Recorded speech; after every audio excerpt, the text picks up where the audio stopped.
A 92nd minute own goal from Jack Watmore saw Leeds draw 1-1 away at Preston. 3 word reviews for Leeds. Tom says pesky parked bus. Luke says need new keeper. Jordan says we're shite away. For Preston, Adam says North End outstanding. Charlie says we bottled it. Vegan PNE says Leeds so lucky. Yeah, Leeds managed to rescue a point lane, Tom, but by and large, very frustrating afternoon for Daniel Farke's men, Justin. Yeah, it really was. It really was. They had to really work for the point. I mean, a lot of credit should go to Preston, and it will do. They were so calm and relaxed in possession. But I think from a Leeds point of view, Preston just found a lot of avenues just breaking through their press. And it's probably why Leeds struggled to get a foothold in the game. And then going behind, if you can't play through a disciplined team in Preston and you're as well organised as they are, you're relying on character and quality of individuals, which I don't really think I saw enough of in the game. I know Leeds were knocking on the door. They had a lot of good chances. But as I say, that character and quality just didn't come to the surface enough throughout the game, throughout the 90 minutes. And that's why it took so long for Leeds to find the equaliser. Yeah, really, really frustrating afternoon for Daniel Farke and his players. Yeah, should give some credit to Preston because, got to say, the assist by Militon Asmajic for Preston's goal was absolutely superb. Possibly even the assist of the season. Incredible work. It was a beautiful from him.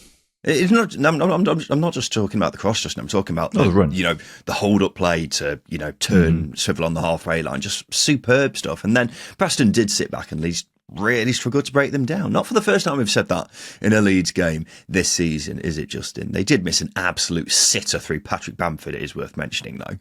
0.98 XG that chance got, Justin. Yeah. I don't know why he's tried to be clever there, and he could have just turned it into net from what I thought, but I don't think it gets talked about enough how far he's fallen, by the way. He played for England 3 years ago, Justin. I completely forgot about that. 3 years ago. What year is it now? 2024, 2020. Wow, that is... Was ridiculous, that the Euros? That was the Euros year, wasn't it? It was... Because it was delayed a year. Don't know. But it was that same year, yeah. So it just blows your minds how far he's fallen, doesn't it? It is crazy. I mean, it was interesting bit of improv, if you like, from him.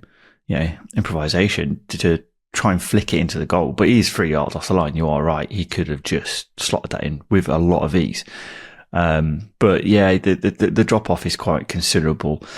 He has struggled with injuries, and I think you can't blame a player for injuries, but the fact that he's probably survived as long as he has done at Leeds on the back of all of those injuries and not maybe gone to, I don't know, the MLS.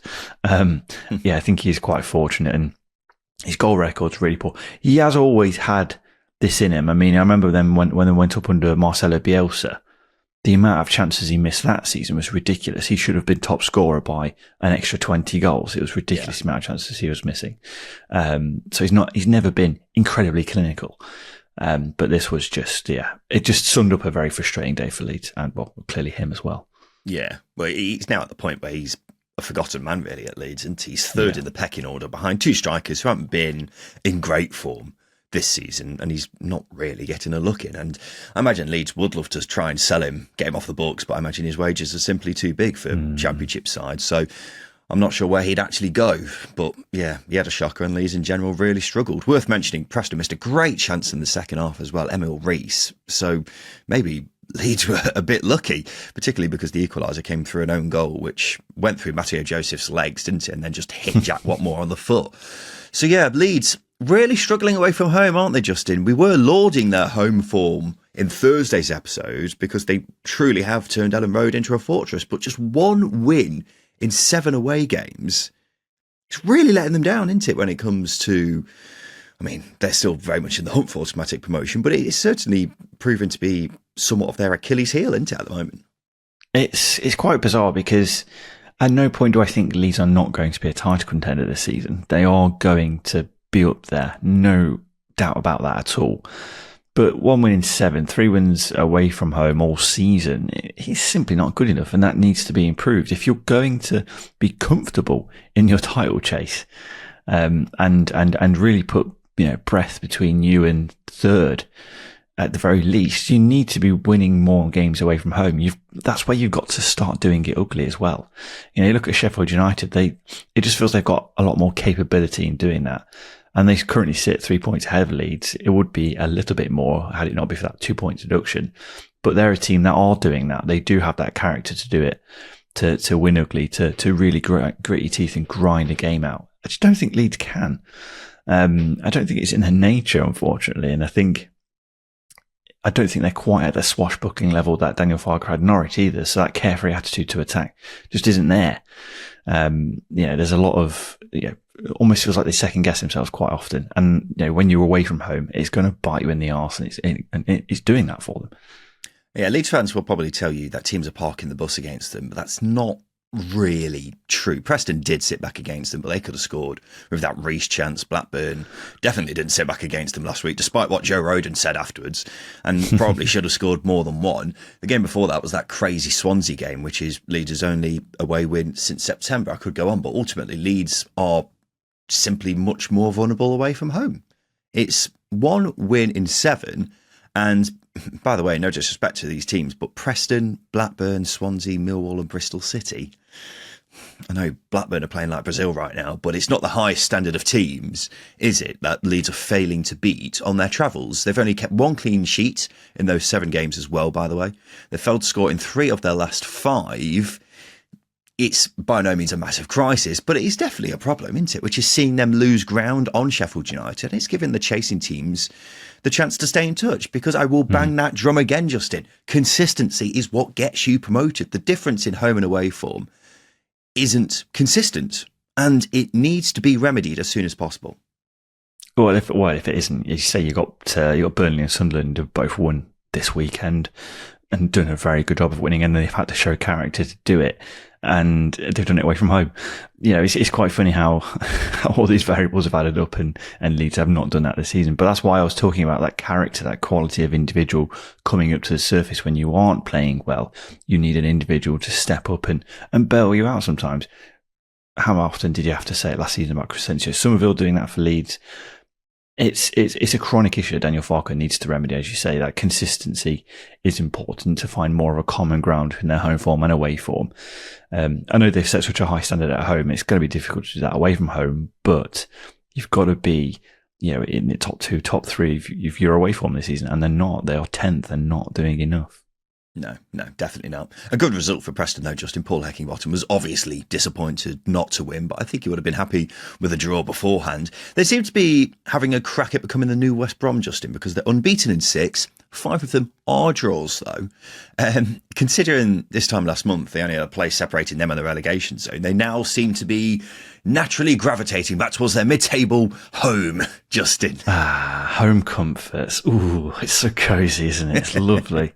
They are performing really well. I think that really does need to be pointed out. Yes, their form is incredibly boring, and it's hard to really find something too exciting to talk about, but they are doing a very good job of giving themselves a chance to beat teams, which I don't think there was enough of those cases last season under Ryan Lowe. They were vastly outperforming their XG in terms of chances created. They were quite fortunate at times. Whereas I think Paul Heckingbottom's finding a more sustainable route for results, which is probably why they're drawing so many games. But if you look at this game in isolation, they played with zero fear at times, which is the exact approach you need to adopt with Leeds, no matter the ability in your team. And you saw that with Osmai's assist, the amount of distance he had to cover to get that ball into the box. And as well as that, there was an organisation amongst Preston where the Leeds were taking punts from 25, 30 yards for large spells of the game, which is testament to the way Preston defended. So I think that balance that Paul Heckingbottom's found himself within his team, I think is a real positive going forwards for them. Yeah. I agree with everything you said there, Justin. No matter how hard they try, losing your manager after 1 game of the season, a poor start, they always find their way back to 12th place, one way or another. But yeah, I do agree with what you were saying. I think Paul Heckingbottom's getting to grips with Preston. They were quite poor when he initially came in, but lately they've been a lot stronger at the back, and this Leeds game is a perfect example of that. Not the greatest going forwards, however, they're not losing games right now, and that's seen them quietly climb away from the mess at the bottom of the table, which is what they would have definitely liked to see when Heckingbottom first came in. So it's all very good at Preston. Let's go to Oxford United, who have sacked Des Buckingham. It's after 6 losses from 7, the latest being a 3-1 defeat at home to Sheffield Wednesday. 3 red reviews for Wednesday. Joel says 3 points away. Matt says another away win. Yeah, Des Buckingham. A surprise that he's gone, Justin. One of the reasons why is because this is probably actually one of Oxford's better performances in recent weeks. And it's quite weird how they conceded the goals as well. I mean, the first 2 that Wednesday scored, I'll put it bluntly, they were very lucky. It came down to luck. I know in the way Greg Lee scored his goal was fairly fortunate for Oxford as well. But the own goal, the ball bouncing off a play for the second, the third, Jamie Cummings probably got to do better in the Oxford goal. You're probably right. As far as performances go, it's been a lot better. And there was a really good reaction from the QPR defeat midweek because they were dreadful against QPR. It's just, I think when it comes down to moments, Oxford are on the wrong end of them. And I think if Des Buckingham's being sacked on the back of that, it's so unfortunate and a little bit unfair. But at the same time, what's fair in football? Absolutely nothing. Absolutely nothing at all. But this was a much better performance from Oxford. Yeah. First off, they were pretty good, not so much second half, but it's certainly been better than what we've had recently. So to do it off the back of this performance might be slightly odd, but at the same time, the bar has been quite low for Oxford in recent weeks. 1 win in 15. Probably would have taken a few batterings in recent weeks if it wasn't for Jamie Cumming in goal, who's kept the score down. So they've not been playing well, admittedly, but it is a surprise that they've decided to pull the trigger on Buckingham because he's the man who got them promoted. It's very popular amongst Oxford fans. And that's why, in reaction to Buckingham's sacking, the supporters aren't massively pleased, Justin. Yeah, it's quite refreshing actually to see how positive the supporters have been about it. Look, if you look at results, you can understand why Des Buckingham's been sacked, but I do think the board has jumped the gun. It's probably to give them the best chance of survival. But let's be honest, it's been a whirlwind 12 months. Buckingham's been doing absolutely fine in the last 12 months. Yes, not been winning enough games in the Championship this season, but he's been in charge for just over a year. Had to take over from Liam Manning. He had a bumpy spell initially before finding form. Good tactical performance in the playoffs. And then you thrust into the Championship where you've got one of the smallest budgets in the league. Come on, give him a chance. Give him some time. You look at how long it took them to sack Carl Robinson when they were in League One. Likewise, Liam Manning, who had a poor start in his Oxford spell. I think this is the wrong decision. I think the next job that Des Buckingham has, he'll have a lot of success in it. He's a nice guy, tactically very smart. He tries to play football positively. And he's shown that this season he can deploy a team that is much more competitive than some of the teams that are a lot stronger than Oxford and with bigger budgets than them this season. I'm disappointed for him. And I think it's the wrong decision. Yeah, I will be honest. I've never been totally convinced about Des Buckingham because the stat that I was peddling out at the start of this season was that from the point he was appointed, Oxford won the 14th most points in League One, which isn't great, is it? So they essentially got promoted because of their form at the end of last season, and for the most part, they've been poor in the Championship. But ultimately, he's got Oxford to their highest level this century. Whether I was convinced or not, he deserves more than 20 games this season, especially when Oxford are currently sat outside of the relegation zone, despite their budget. Do you know what I mean? So essentially, he had them playing pretty well in the first few games. He's an Oxford fan. He knows the squad. It seemed like even if Oxford did get relegated, he's the kind of guy you would keep in charge because of who he is. But I guess what has happened is the club have looked at it and thought, we've got to the Championship. This is a big deal for us. If we stay up, that will tie us over financially for years. We can't let this slip. And it feels like they've just panicked. Whether it keeps them up or not doing this, Justin, is another thing. Yeah, it does feel like a panic-based decision because I think from a strategic level, survival for Oxford this season would have been difficult. They are one of the smallest clubs. They've not been in and around the Championship for, as you've said, this century. So again, attracting players who can come in and compete at this level, very difficult thing to do.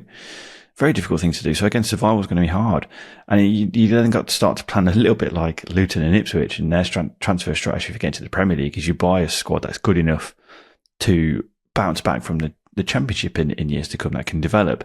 And I think that's the strategy Oxford should have gone with. And I think probably serve themselves a better chance of doing that with Des Buckingham in charge, rather than flipping the coin on a new manager. I think that's a risk. Again, are they going to bring someone in who's better than Des Buckingham? Maybe, but you've got to ask yourself who's out there who can do that, and what route are they going to go down? Because I think Des Buckingham, as I say, I do like him. I think he's a positive coach. He speaks so well in the media, and you don't get that. And as you mentioned, he's a fan as well, so it means a lot to him to have success with Oxford. So I do think they've jumped the gun. I really do. It's a surprise. This one, a surprise. I wouldn't say jump the gun, because I don't think you can ever properly judge a sacking until you see who they get in to replace them. But considering what Buckingham meant to the supporters, it does seem very odd. So we'll wait and see who they get in, I suppose. A quick word on Sheffield Wednesday, Justin. A great win for them. Sees them up to 9th, 5 points off the top 6.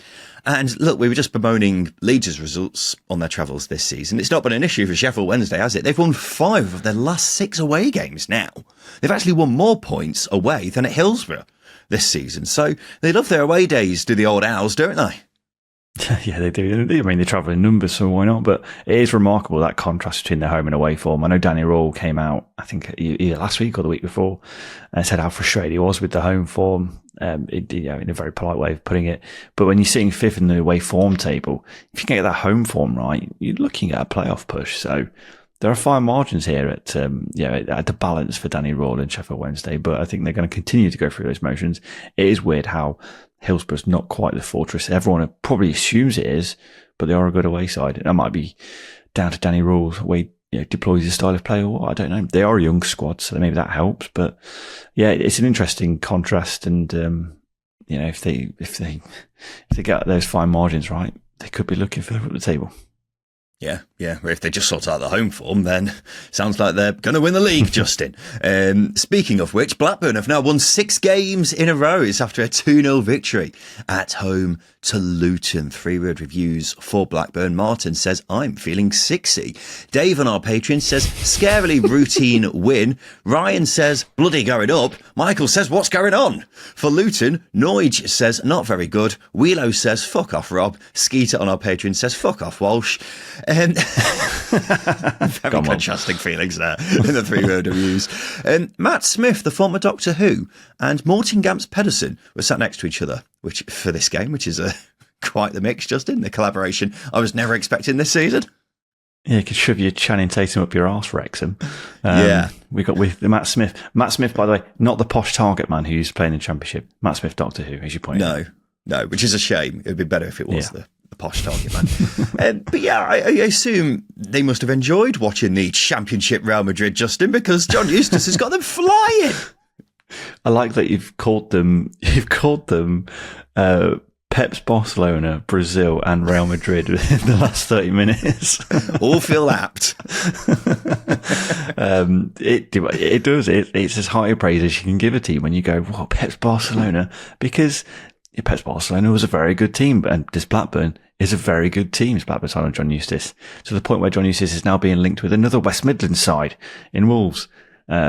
Which is great timing, obviously, but it was an excellent performance. The sort of performance actually that really convinces me that this season that there's something brewing at Ewood Park. It's been very unsettled off the pitch. Performances on the pitch are fantastic, and John Eustace is such a good manager, and this team is very, very exciting.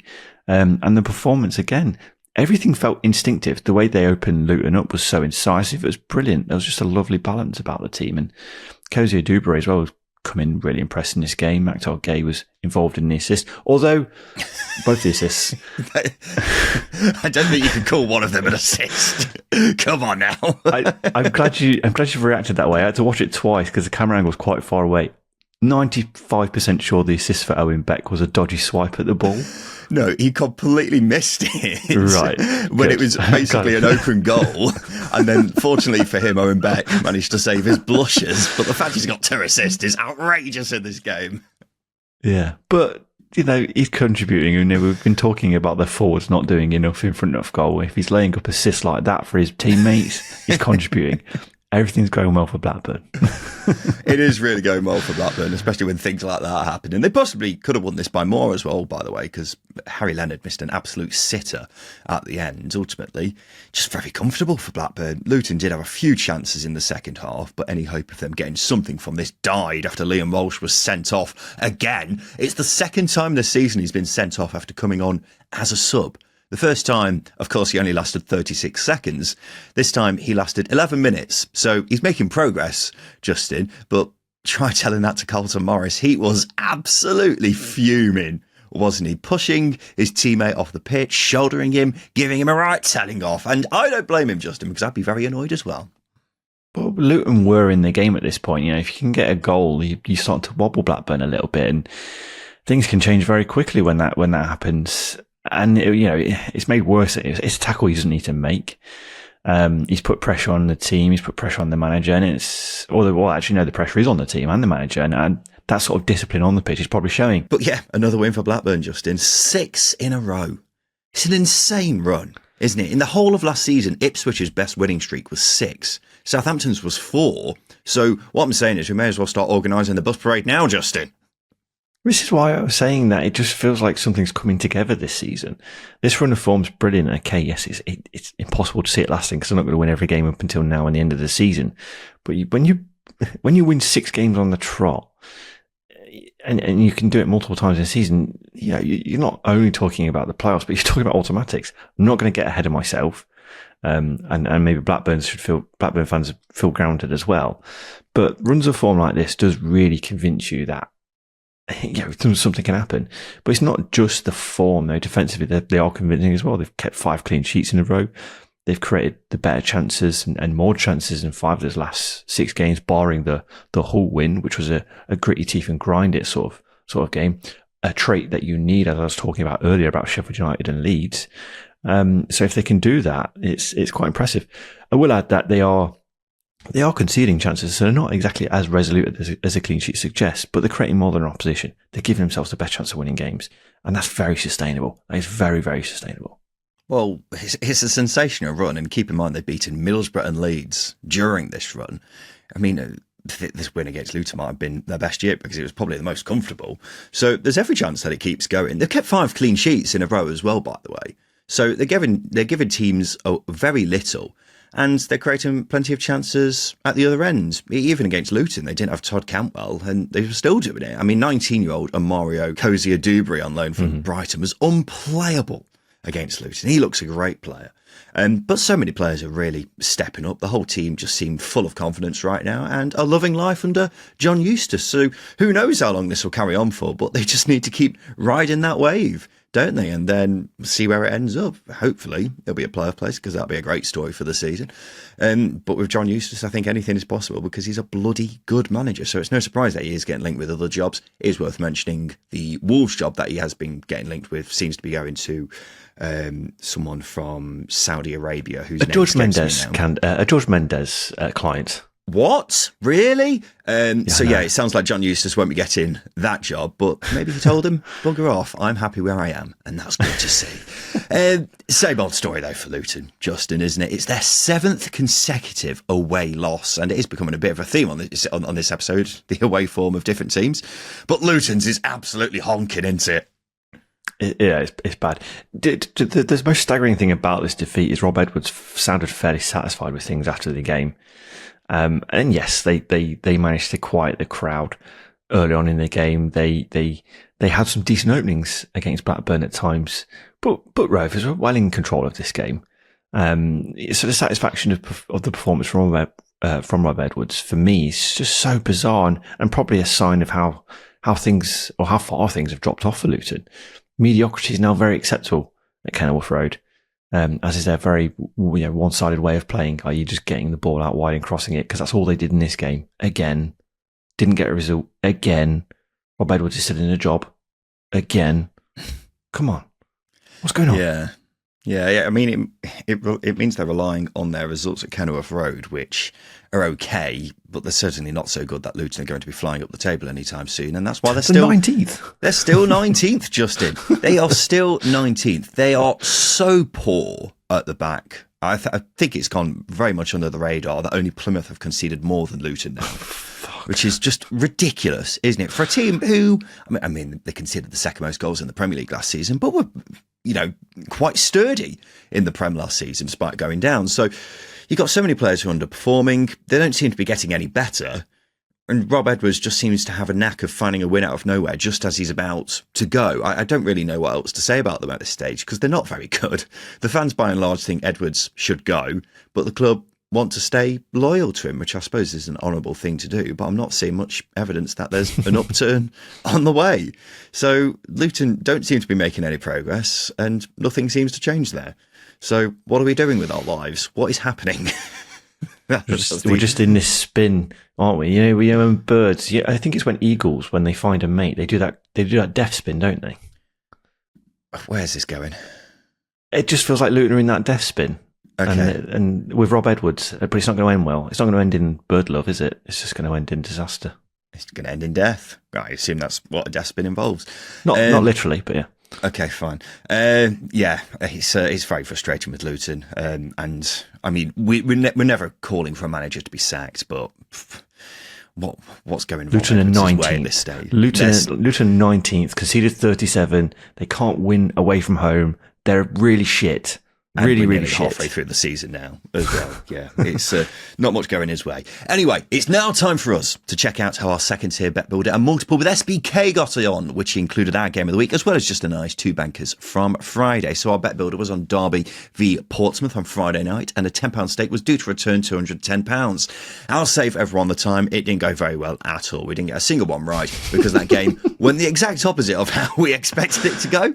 And then a £10 stake on our multiple was due to return £36.50. We had Portsmouth double chance in that, so obviously didn't win. We did also have Middlesbrough and Sheffield United, who did win. So that game really cost us, Justin. We'll talk about that game very shortly, but we'll be back with our next round of picks in this coming Friday's preview show with SBK, and hopefully we'll do a lot better than we did last Friday. Justin, let's take a quick break. After that, we'll talk about another win for Burnley and a sensational comeback from Sunderland.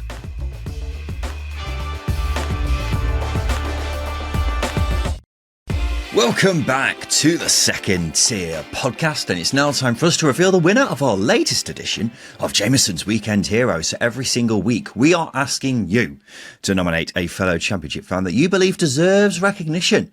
Now that could be someone who drove you to a recent away day, or it could be a friend or relative who got you into supporting your club in the first place. Anything like that, we want to hear from you. So to nominate your Jameson Weekend Hero from this weekend, send us a voice note now on WhatsApp explaining your nomination. The number is in the show notes, and of course if we pick you, you'll win a bottle of Jameson to share with your winner. But on to this week's nomination. We've got this message from Hia, who wanted to nominate her cousin Gilu. Hi guys, my name is Hia and I wanted to nominate my cousin Gilu. He is going to love this. He is a massive Watford fan, and it's been the way him and I have bonded over the years, especially as we grew up in different countries. So whenever he's been over in the UK, we've always gone to Vicarage Road, and he always made sure to get tickets booked, even though he's the one travelling from France. For that, I really want to say thank you so much, Gilu, and I hope to go to a game very, very soon with you. We might not have Troy Deeney anymore, but who knows? We might have a Deeney moment in the playoffs. If we do make it, I'll be the one getting tickets this time around. Thank you so much. Justin, they're not going to get a Deeney moment. They're going to get a Fakun Bayo moment. So that's what's going to happen in the playoffs. lovely note there. You know, if a Fakun Bayo moment would be more special for Gilu as well, because Fakun Bayo is Fakun Bayo. So if he can pull off a Deeney moment, then Gilu would live 1,000 dreams achieved if that happens. No, not a bad effort travelling from France, is it, to go to Vicarage Road? Yeah. I assume he's not doing every week, but still, not. Cheeky Eurostar, then it's only out half an hour outside of London. It might be easier than you think. Yeah. Maybe it is easier than we think. I mean, we're in the Midlands, so we have no idea, do we? But either way, Gilu, you sound like an absolute legend. So with that being said, let's raise a glass of Jameson Ginger and Lime to Gilu, and Justin and I will have an honorary swig for Gilu. Oh, Superb, ladies and gents. And remember, you can nominate your Jameson Weekend Hero right now by sending us a voice note on WhatsApp. The number is in the show notes. So just 60 seconds explaining your nomination and you'll be in with a chance of winning a bottle of delicious Jameson. And that means you can have a delicious Jameson ginger and lime whenever you want. You must be over 18 to enter, UK only, and T's and C's apply. Let's go on over then to Sunderland, who came from 2 goals down to win 3-2. Away at Swansea. 3-word reviews for Sunderland. SAFC North Yorkshire says, what a comeback. Ralph on our Patreon says 2 different teams. Michael says second half extravaganza. Joe says comeback of dreams. For Swansea, Raymond says first 25 great. Michael says didn't want enough. Selen says absolutely utterly shite. But what a game this was, Justin. What a game. Yeah, it was a wonderful game of football. Could have been more than 2-0 down for Sunderland, but look, both teams displayed so much quality. The Liam Cullen free kick, for example. Firstly, I thought he was right-footed. I don't know why I convinced myself he was right-footed. It's one of these things that I watch and I go, what? Like years of convincing myself that he uses a different foot. Like Joe Roden being 6'4" completely blew my mind. But it's one of them games where, you just watching it it's such a privilege to, I imagine, to have been there. Obviously, Swansea fans won't feel that way because they lost it late. But when you look back on that, you go, what a chaotic game that was. Beautiful. The Dan Neil goal as well. Fucking hell. Under pressure from Matt Grimes and he pulls that off. Sickening. Oh. Yeah, I mean, it was just a great game for the neutral, wasn't it? Yeah, this one, and pretty much a game of 2 halves, really, because Swansea probably just about deserved the lead at half time, but then Sunderland absolutely dominated the second half. You mentioned the 2 goals from Cullen and Dan Neil; they were both excellent, and then unbelievable scenes for Joe Bellingham getting the winner. Just an unbelievable game and great entertainment on offer. But the star of the show, once again, was the match winner, Joe Bellingham, and he is having some season, isn't he, Justin? Yeah, he's developing brilliantly. I know he picked up a knock and was out for a handful of games, but he just feels like someone who has that aura. He plays with a bit of ego. He relishes those big moments in games. His finish was good, but his movement to get to the cross that he scored from was excellent, and his celebration was, again, he was just embracing being that man at the moment, wasn't he? You could tell he was absorbing it all, and it's so, it's good to see young players do that, young English players do that, because you just start to think that their future's big and England are going to win a World Cup. Your mind just starts to get carried away when you see it. So, he's developing brilliantly this season. There was a lot of scepticism around him last season from Sunderland fans, a lot of inconsistency as well from Bellingham, but this season he's delivering. Yeah, he was celebrating that winner by kissing the badge, shouting, I love this club, which is interesting considering he has, of course, been linked with Real Madrid and Borussia Dortmund lately. But it's no surprise when he's a 19-year-old playing as well as he is, just ignoring the obvious sibling in the room. But I can't believe there are people out there who think he's overhyped because of his brother. I see it a lot on social media, a surprising amount. Nothing could be further from the truth. This lad is the real deal because he's been such a difference maker for Sunderland this season, whether it's scoring goals, whether it's just running the midfield.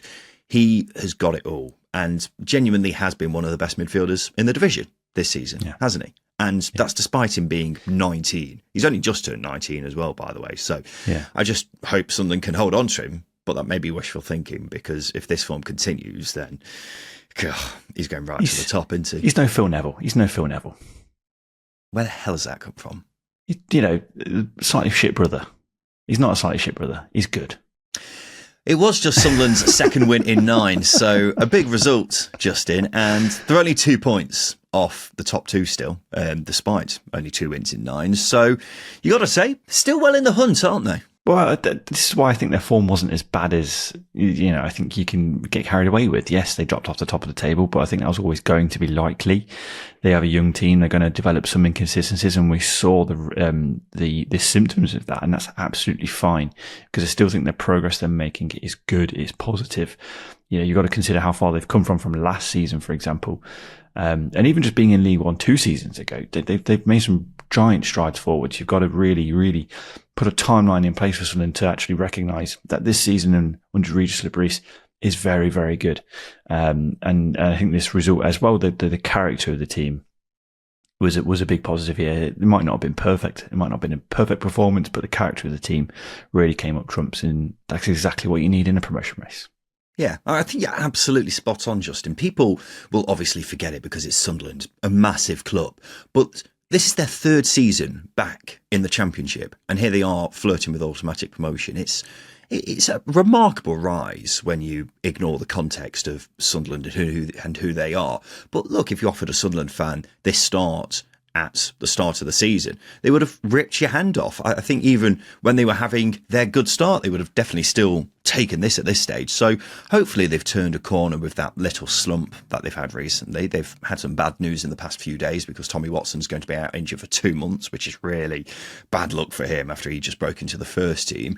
But look, they've got Dennis Sirkin back, and hopefully they're now turning a corner with that form. So, yeah, hopefully Sunderland can get things properly back on track.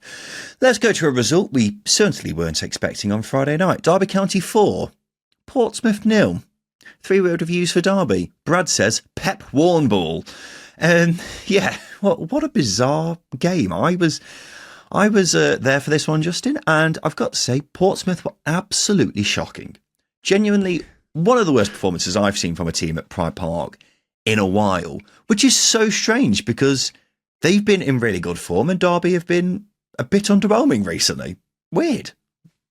Yeah, the form coming into the game, I think we were fully justified in suggesting that Portsmouth were going to come away with something from this game because their form was great. Derby's form was really, really poor, but they just looked lethargic. They looked leggy, which might be a case after several games in a few days. But they made Derby look a lot better than what Derby actually produced.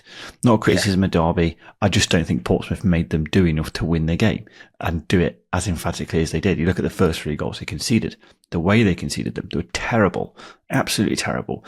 So it was just a catalogue of, I wouldn't say a catalogue of errors because there weren't errors involved in conceding their goals. Just a catalogue of shit that really accumulated so significantly in this game that it just did not go well for them at all. No, nothing they did came off, did it? They've scored a fair few goals recently, but going forwards, they were really poor. Josh Murphy's been in blinding form, but he was very quiet. Callum Lang barely touched the ball. They only had 3 shots in total to Derby's 17. And Derby won 4-0, but the strange thing is I don't think they even played that well. Kind of going off what you were saying just then, Justin. They just made it look very easy against a poor Pompey team. So a strange game, but it at least massively relieves the pressure on Paul Warne, which was building, Justin, as we've been alluding to recently. But Paul Warne always seems to have a knack of, whenever he's in any danger of getting sacked, turning Derby into prime Real Madrid out of nowhere. And it seems like this was another case of that. Yeah, I've got a lot to say about Paul, but I could rant all day. I really could. But I think the last 2 games are a good reaction to the Leeds performance. And obviously the defeats to Swansea and Sheffield Wednesday. There is an element of needing to see more from this team. I don't think they will beat, better teams the way they beat Portsmouth, because I just don't think Derby did enough to win the game, weirdly. Didn't have to. I think that I try not to get dragged into really negative thoughts about Paul Warne because it was a 4-0 win. It was emphatic. It was a good performance, good enough performance. But, if you're asking me if I want to see more from Derby after a 4-0 win, absolutely. Yeah. I think you're spot on, Justin. I can't really make head nor tail of Derby, really, because when they play badly, they play really badly. And when they play well, you're half thinking, did they actually play well there, or were the opposition just really poor? You know who they remind me a bit of, actually, Justin? Errol Bullett's Cardiff last season, because they would be in the top half and you'd watch them and be like, how are these where they are? And obviously what happened is eventually he got massively exposed, and I think the same will happen with Paul Warne at some point. Maybe I'm just being a bit a cynical Derby fan, Justin, but I can't see... It's a good comparison. Yeah, I can't see this continuing forever with the same amount of luck going their way, I suppose, is what I'm trying to say. So, yeah, it's a bit strange watching Derby County, but look, if you offered them safety at the start of this season, I think Derby fans will have taken that, and here they are now in mid-table of the Championship. So, it's got to be taken into account that this has been a very good start for Derby after, 20-odd games. Burnley came from a goal down to win 2-1 away at Norwich. Quite a lot to take in from this game. CJ Egan-Riley nearly scoring an own goal from the halfway line. And then after the game, the two sets of players were squaring up to each other. It was so long after the final whistle that the stadium was virtually empty. All the fans had pretty much gone home, but that didn't stop them getting right in each other's faces. I think it was a Hannibal in the middle of that, which will be a surprise to absolutely no one. Also enjoyed Ashley Barnes knocking Josh Brownhill's water bottle as he was taking a swig out of it as he was coming on as a sub. However, the highlight of this game has to be the strike from one Zian Fleming. Justin, my word. He hit that hard, didn't he? Oh, he hit that really hard. Oh. Anything else you want to say, or is that it? You're done? Speaking of hard. Wow. Bloody hell. Honestly, you hit a strike that sweetly. Just funny things to Pan. That's all. That's all I can really say on it. It was one of those where if the net wasn't there, that could have seriously injured someone, because he has absolutely belted it, hasn't he? It was an absolute rip snorter. I mean, he does have form for scoring from that kind of range, doesn't he? He did it a fair few times at Millwall. I'm not sure that hard. No, I'm not sure he scored any better than that, though, because that was ridiculous. No.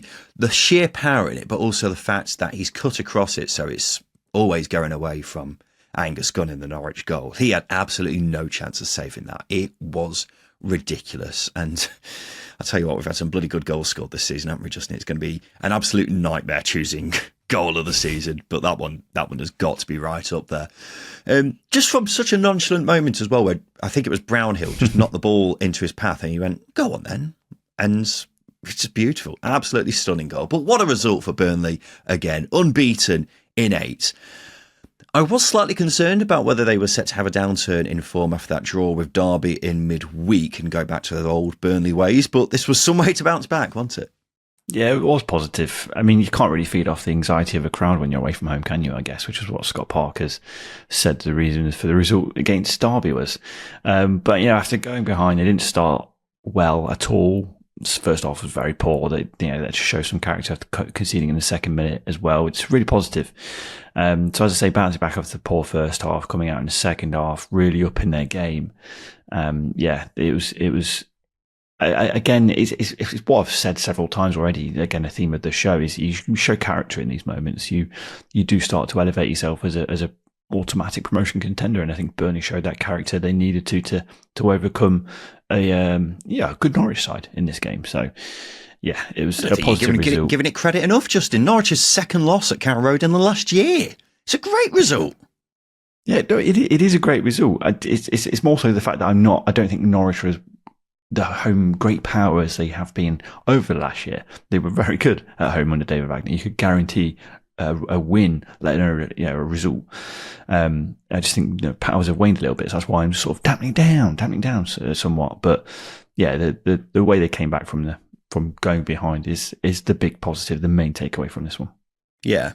I mean, they were a bit shaky at times in this one, were Burnley, and Norwich would probably feel like they should have got something from the game, but to come back as well as they did is really, really impressive, especially because it is at such a tricky place to go in Carrow Road. So they've also made ground on Leeds and duly delivered on all the form that they've had prior to that Derby game, and they look to continue to be playing much better than they were earlier in the season, because, I mean, Norwich weren't necessarily sitting back against them. I mean, it doesn't really matter if they sit back or not when you've got Zian Fleming doing stuff like that. But that's what Burnley have really struggled with at times this season. And this was one example where it really didn't matter to them. So, fair play to Scott Parker. And they are well in the hunt for a top 2 place, aren't they? And finally, Justin, we'll end with Neil Harris, who has headed his Millwall reign with a loss away at Middlesbrough. 1-0 it finished in that one. 3 reviews for Borough from Michelle. Scrappy 3 points. Fletcher says scrappy but won. Harry says good scrappy win. Kind of get the point with the scrappiness there. Jamie on our Patreon says Peach curse lifted for Millwall. Al says desperately lack goals. The Justin Peach Middlesbrough curse is over, ladies and gents. After 4 attempts at backing Borough this season in the preview show and failing each time, they finally won after he's picked them. Justin, you must be delighted. You know it. All of you. You doubted me. I've got receipts. Mark Harris, David True, Drew Stevo. Oh, you've actually written down people's names. I have. UTB Sedgefield. You know who you are. You're in the replies. I've seen you. Not sure this is the mention you were hoping for on this show, was it? But here we are, just being bitter and writing down people's names. But yeah, just it's got to be said, even though Middlesbrough did get the win, it wasn't their best performance by a long shot, was it? I think this is what I was alluding to in the preview show. It's going to be an awkward game against Millwall, however you come across it. I think if you can beat Millwall, you've had to earn your win. And I think that's as much a credit as you can give a Neil Harris team. You've got to really earn it. And Middlesbrough earned it. They had to dig in. They had to, I'm trying to come up with a metaphor, but I'm so overcome with excitement of winning. Not winning, but getting this prediction right. It's very difficult to think straight. But look, they had to earn it, is what I'm saying. They really had to dig in. And as I say, you come up against a Millwall team, difficult to break down, difficult to beat. You've earned your win if you can come away with 3 points. Yeah, Millwall had some good chances in the first half. Second half, Borough did a pretty good job at just shutting them out, and Michael Carrick even highlighted that afterwards. And not necessarily a dig at you, Justin, but considering you've had concerns about Middlesbrough's defensive record this season, this was a sign of what they can do and how they can shut down teams when they need to. So they'll be very pleased. I think mixed emotions for Neil Harris. He said it's been a privilege to be back in charge of the club, and said it's been a whirlwind 10 months. He said he's also going to enjoy Christmas because he hasn't had many of them over the past 30 years, which is nice, isn't it? Lovely. Justin. The latest reports say Wycombe manager Matt Bloomfield is the leading contender to replace Neil Harris, and he was your shout in midweek when we were talking about who should take over from Neil Harris, wasn't he, Justin? Yeah, I think there's a nice balance between what Matt Bloomfield's trying to achieve at Wycombe. I just said he's taken over from a defensive-minded manager in Gareth Ainsworth. Similar here with Neil Harris, and he's managed to elevate the team. He's taken him a long time to do it. That's worth pointing out. And there's a big asterisk with Millwall in that going forward, the quality is lacking. But if they're going to adopt going for a younger manager, someone with a little bit more forward-thinking ideas, then I think Matt Bloomfield's a very nice balance. I think Joe Edwards was too much of a risk without the experience. Matt Bloomfield got it, so there's more ticks in the boxes for that one. Yeah, I really like Matt Bloomfield and the job that he's doing at Wycombe. I think it's bloody impressive because, they've just had such a storming start when no one really expected it to. So he's doing that on a pretty small budget, of course, compared to Hollywood FC down in League One, who everyone knows who I'm talking about there. And he's competing with them, which is bloody impressive. So if he can go to Millwall, if he does, of course, get the job, and continue doing the same thing on pretty limited resources, then he'll probably be the perfect man for the job. I'd be up for that if it were to happen, but it'll be interesting to see who they do get in, assuming it does happen in the next week or so. But Justin, it's now time for the polls, and this is the part of the show where we give the listeners 3 questions on Twitter because we want to get their thoughts on everything to do with the Championship. So the first question we asked was this: who is the best teenager in the Championship? Joe Bellingham, Ben Doak, Romain Essa, Chris Rigg. I might be controversial here, and I might go Ben Doak. I'll tell you what, I don't think many people would disagree with you on that. I think, obviously, Bellingham and Rigg are just 2 outstanding talents, but Ben Doak has been absolutely phenomenal in the Championship this season. Romain Essa obviously has been as well. But I'd probably go Joe Bellingham for me personally. I've just been so impressed with his... what he brings to a midfield, really. He just absolutely dominates most games from what I've seen of Sunderland this season. 35% of people did say Joe Bellingham, 27% said Ben Doak, 22% said Chris Rigg, 16% said Romain Essa. I think Joe Bellingham, for me, the best teenager in terms of ability right now. I think Chris Rigg has probably got the potential to outdo all of them, really. Were Oxford right to sack Des Buckingham, yes or no? I said no, they were not right to sack Des Buckingham. I disagree with it. You did say that. I will go on the fence because I always like to just wait to see who they're going to get in to replace him. Having said that, if you ask me to give a yes or no answer, I probably would say no. 83% of people said no, 17% said yes. And finally, what's the best games console from the late 2000s? Nintendo Wii, PlayStation 3 or Xbox 360? I think Nintendo Wii's aged very well. The PlayStation's PlayStation, isn't it? Yeah. It's just PlayStation. But again, if you're looking at iconic consoles, Nintendo 64 in the 90s is probably the best console. Wasn't Nintendo the question, Wii, mate. again. Just wasn't the question. But I'm just saying, Nintendo hit it out of the park every time. Wasn't the question. Wasn't the question at all. We just wanted to know what you thought the best console was from the late 2000s. I mean, I've played on the Wii a fair bit this past year after reigniting my love for Mario Kart. But I mean, PlayStation 3 back in the day. Everyone else, all my friends at school were on the Xbox 360. I stayed loyal to the PlayStation. And now everyone plays PlayStation nowadays. I don't know anyone who plays the Xbox anymore, Justin. So who was the real winner here? It was me playing Call of Duty alone for several years. And 45% of people said Xbox 360. PlayStation 3 got 34%. Nintendo Wii got 21%. And that's it, ladies and gentlemen. That's been the polls. And this has been the Second-Tier Podcast. We'll be back again on Thursday. But of course, if you're a Patreon subscriber, don't go anywhere because we've got the extended edition of the weekend show coming up, which we like to call Zamora Time. We'll be talking about Russell Martin's sacking at Southampton. Of course, just 7 months ago, Justin, he was dancing around Wembley. We saw them dancing around, getting promoted. And now, of course, he's gone. So we'll give our takes on how it's gone for Saints in the Premier League. As well as that, we'll also talk about improvement for Plymouth and for Kuhn Bayo turning into R9. If you're not a Patreon subscriber, sign up to get some more time every single weekend and head over to patreon.com/second tier. Link is in the description of this episode. Otherwise, that's just about time for us here on the Second Tier Podcast. We'll be back again on Thursday. I've been Ryan Dilks. I have been Justin Peach. And a big thank you for listening.